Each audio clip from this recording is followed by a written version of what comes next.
আজকের মেনুতে কি আছে? আজকে বিশেষ কিছু নেই, আজকে এক তরকারি ভাত। আজকে এক তরকারি ভাত? কি মাছ?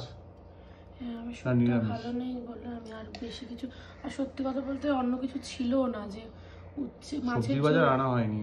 হ্যাঁ, শুধু কটা ঝিঙে পড়ে আছে, তো ওই দিয়ে তো আর সম্ভব নয় অন্য কিছু। আর আমার শরীরও ভালো নেই যে 10 পদে রান্না করবো। উচ্ছে ফুচ্ছে থাকলে বা শাক থাকলে একটু ভেজে টেজে দিতাম, না না ঠিক আছে, সেটা নেই বলে মায়ের সাথে এক তরকারি ভাত খাওয়া ভালো। এক তরকারি ভাতই আজকে করেছি।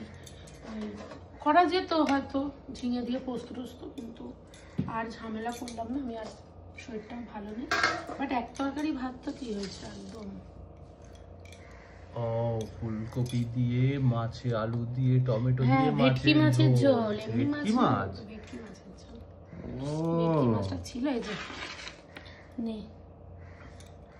আলু আমার ফেভারিট। ওর হচ্ছে আলু ফেভারিট, আর এই যে ভেটকি মাছের ঝোল।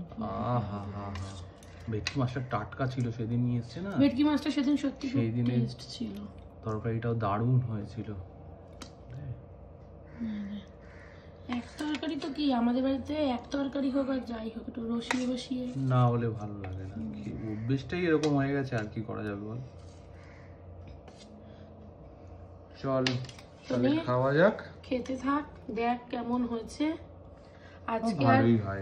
আজকে আর শরীর ভালো নেই বলে বেশি কিছু করতে পারিনি।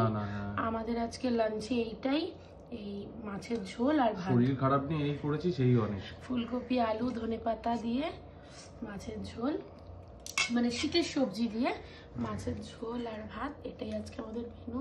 তোমাদের লাঞ্চ মেনুতে কি আছে অবশ্যই কমেন্ট করে জানিও। ভিডিওটা ভালো লাগলে একটা লাইক করে দিও, কমেন্ট করে জানিও, আর শেয়ার করতে ভুলো না। তো আমাদের আজকে ততক্ষণ আমরা লাঞ্চটা সেরে নিই, আর তোমরাও দেখতে থাকো। দেখা হচ্ছে পরের কোনো ভিডিওতে। টাটা।